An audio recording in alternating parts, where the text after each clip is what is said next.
Today we will be learning how to graph these linear functions that we've been looking at for a couple days now. And your page number should be page 40. The date should be November 6th. Make sure they match what's in your notebook. And our objective is I can graph a linear function by first creating an XY table and second plotting the ordered pairs that I come up with from my XY table. And this kind of stuff is fun, I think, if you ask me. Let's take a look at what a linear function is. Any function in the form f of x equals mx plus b is a linear function. Okay, but what does that actually mean? Linear means line.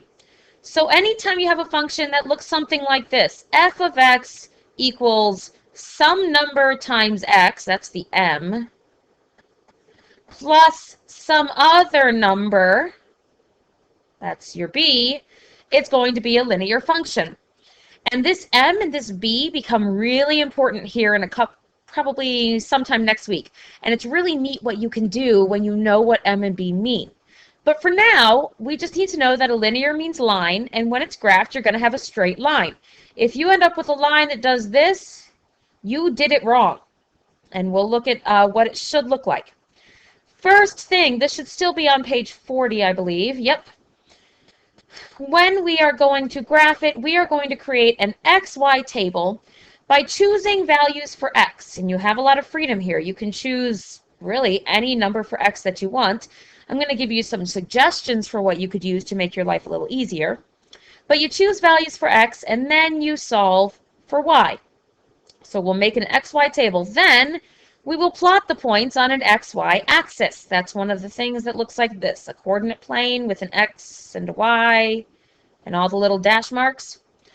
And then we get to play connect the dots. We need to connect them in a straight line. And it's a real easy way to see if you did something wrong, because if it's not a straight line, you made a mistake. Get those notes written down in your notebook. And now we're going to look at some examples. So let's say we have this simple function here. We have f of x equals x plus 2. Remember, a linear function is a function in the form f of x equals mx plus b. Well, we have the f of x. Good. We have the x here, but there's no number out in front. But we know mathematicians are a little lazy. There is a hidden 1 in front of that x. And then plus b, plus some other number, and we have that. We have a 2. So when you're choosing numbers to put into your function machine for your x values, like I said, you can choose any number you want, but I wouldn't get too crazy with it. You wouldn't want to choose an x value of like 2,560 because you don't have a coordinate plane that's big enough to put that x value on it. So how about we choose nice, simple numbers? I'm going to choose -1. It's good to have at least one negative number in there. I'm going to choose 0, and I'm going to choose 1. Nice, simple numbers. So if I plug these into my function, I end up with f of -1 equals 1 times my x, which is -1, plus 2. 1 times -1 is -1. -1 plus 2 is +1. You still have to know your rules of negatives. I told you it was going to come up all year long. You need to be able to know what 1 times -1 is, and then what -1 plus 2 is. So let's try plugging 0 in for x. f of 0 equals 1 times 0 plus 2. 1 times 0 is 0. Add 2 to that, and I end up with 2. So my output is 2. Finally, I'll do f of 1 equals 1 times my x value is 1 plus 2.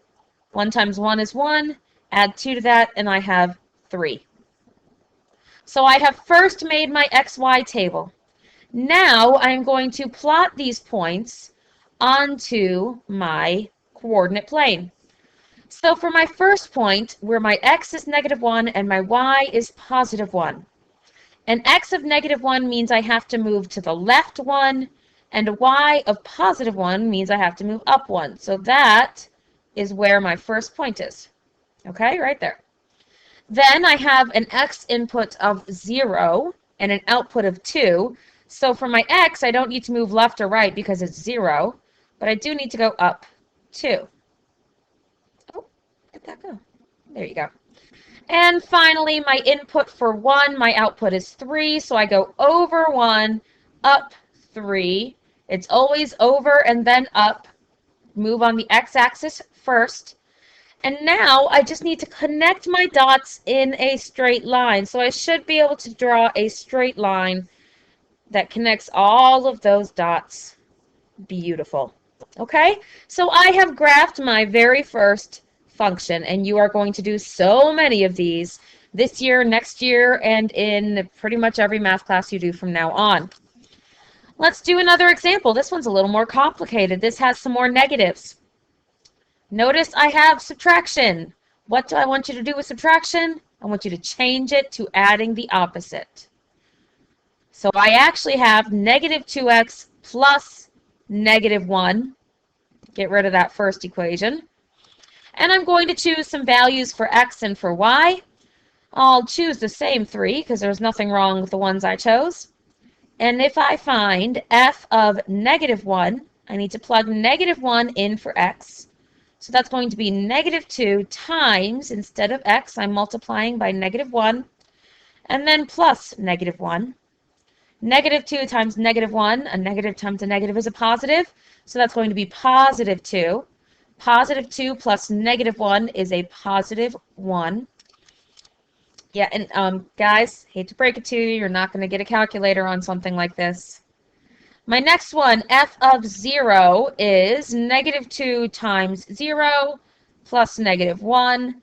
Negative 2 times 0 is 0, plus negative 1 is negative 1. F of 1, oh, let me put that negative 1 up here, sorry. F of 1 is going to be negative 2 times 1 plus negative 1. Negative 2 times 1 is negative 2, plus negative 1 is negative 3. And now I can plot my points on my xy axis. X is negative 1, y is positive 1, so I need to go over to the left 1 and then up 1 for negative 1, 1. 0, negative 1. I don't go left or right because my x is 0, but I do go down 1, which puts me right about there. Let me make some of my circles bigger. There you go. And then finally 1, negative 3. I go over 1, I go down 3, putting me right here. Should be able to make a straight line that goes through these points. And I'm pretty close. There you go. There's my straight line that goes through those points. Okay? So that is how you graph a function, and I want you to try one on your own. You can't exactly type a graph of a function into Edmodo. So in your notebooks, I'm going to need you to create an XY table and graph the following function right there. Okay? F of x equals 2x plus 3. An XY table, sorry. An XY table and then a graph of the function. All right, guys. Good luck with that. I can't wait to see what you come up with tomorrow. Bye-bye.